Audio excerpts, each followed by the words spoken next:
So let's be real, y'all. Okay. Feeling good in your own skin makes a huge difference in the bedroom and everywhere else, intimacy shows up. But what happens when body image gets in the way? Let's talk about that for a minute. Okay, so here's the skinny, no pun intended, right? I was looking at some old videos of myself on YouTube prior to being an intimacy coach. I've been on YouTube now for a little over 10 years. And so my platform was used for another business venture in the past. And I was looking at old videos of myself and I was like, oh, I was skinty. But again, those videos were like 10 years old, okay? And it's understandable that we gain weight over time, especially like 10 years. But when I was looking at that video, I was like, wow, like I was really small, And I could have got down on myself, but the thing that I paid attention to the most, which stood out to me the most actually, was just the fact that when I looked at myself on those videos, I saw youthfulness. Not to say that I don't feel youthful now, but there were a lot of things that I didn't know back then, over 10 years ago, especially when it comes to relationships, and even in my own marriage. I've been married almost 20 years. And so looking at that video, I was like, wow, I remember that young woman. So, and then thinking about myself now, I'm like, wow, I look at videos and images of myself now and I see so much more experience and so much more wisdom and so much more knowledge, and that actually made me feel pretty good. And when I say that, again, it could be so easy to get caught up in the fact that, I was this size back then. And, we think about all of the negative things that, especially as a woman, that we could associate, with being larger in size. But I definitely wanted to talk with you all about that today. Looking at my analytics here on YouTube, I noticed that the majority of people who subscribe to my channel and who are viewing these videos are women. And so I just think it's important to kind of speak to us for a little bit today. And this can apply to men as well, but I think for women, this is something that, we tend to have challenges with. I mean, listen, before I even started this video, I was adjusting, my clothes, trying to make myself look a little skintier, and have like a little different angle. But at the same time, we're not doing that today because I don't feel like it. So let's just jump right into this video today. So let's talk about, what is body image anyway? Body image isn't just about how you look, it's how you feel about how you look. And those feelings can kind of sneak into our intimate moments like an uninvited guest. And see, the thing is, when we're busy critiquing our thighs or worrying about our stretch marks, guess what, y'all? We're not even focusing on pleasure, connection, presence. And that's something that I refuse to give up at this point in time in my life. I want to experience all of the things. Now, I want you to think about 3 ways that body image can sabotage intimacy.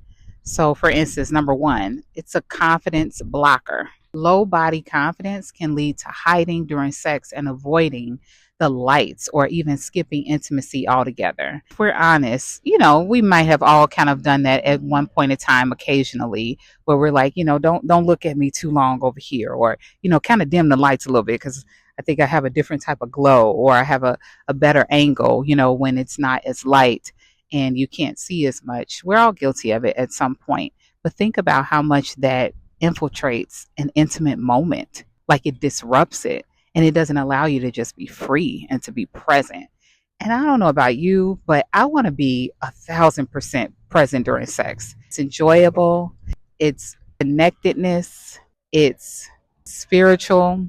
And if I have a kabillion things on my mind at that times, especially the way I look, then I'm not getting the full experience. Number 2, the comparison game. Thanks, Instagram.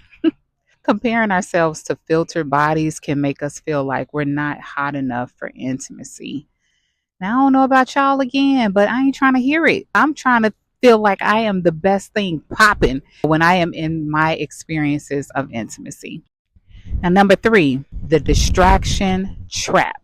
When you're too busy thinking about how your stomach looks, you miss the good stuff, like your partner's touch, breath, or eye contact. And here's a little light humor for you. Could you imagine missing an orgasm because you were too busy sucking in your stomach?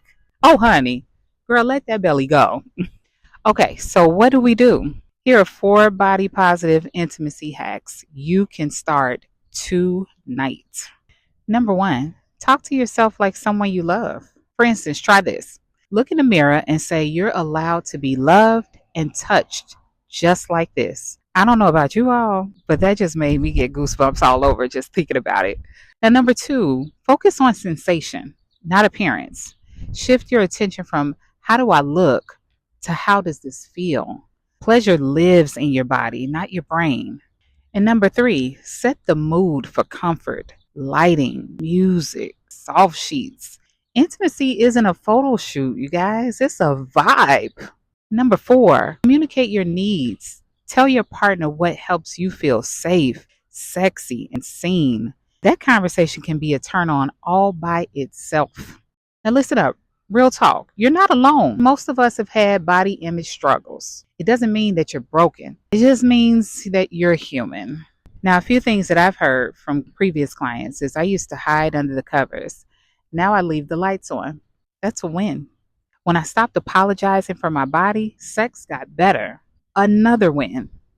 And I absolutely love to hear from my clients when they tell me how much they're getting lost in the intimacy, whether it's a hug or actually getting it in. Like, this is the thing. Personal story, right? Years ago, and I'm talking like a little under 20 years ago, I decided to cut all of my hair off.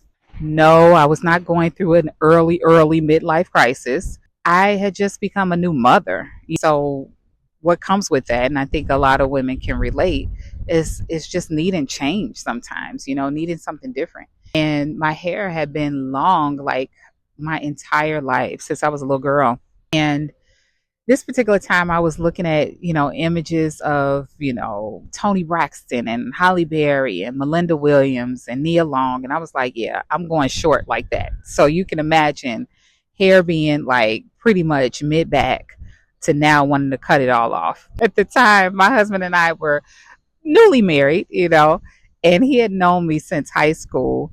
And I was just like, I'm ready to cut my hair. And he was just looking like all of it, like you go cut all of it off. And I'm like, yeah, pretty much. So I could tell he was a little taken aback, but it was something that I really wanted to do. And he was like, all right, well, I mean, go for it. And what I noticed is that definitely he didn't treat me like I was just ugly fugly or just a hot mess, but it wasn't his preference. He was so used to me having long hair. And I could have let that deter me from feeling beautiful, feeling like I was worthy of pleasure, all of those things. But that's not how I felt. If anything, I was probably on the other end of the spectrum. I used to look at him like, what's wrong with you? You need to get with it because I'm looking kind of hot. I say all that to say is that even some things as small as like our hair, which is not necessarily a small thing. It's actually a big thing to a lot of people. It a lot of the times hair can define you. And so whether it's, your hair or you've gained some weight or you've even lost some weight, any of these things can affect how you see yourself, how you show up, just in life. And so we know that behaviors are typically followed by thoughts. If you're feeling some way about yourself initially, that's going to show up in your interactions with others, and definitely in the bedroom. It's so important to think about how you feel about yourself, because no matter what you do on the outside, if you don't feel that way about yourself on the inside, it's really not going to matter.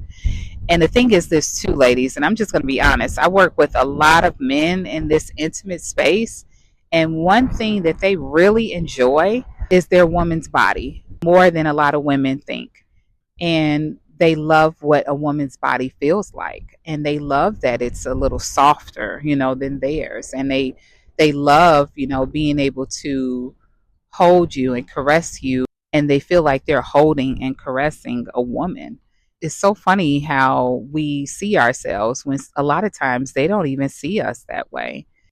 And so if we were to look at ourselves through the eyes of our men, you would probably think you're a lot hotter than you think you are. And trust me, when you feel hot, you're going to show up that way in the bedroom.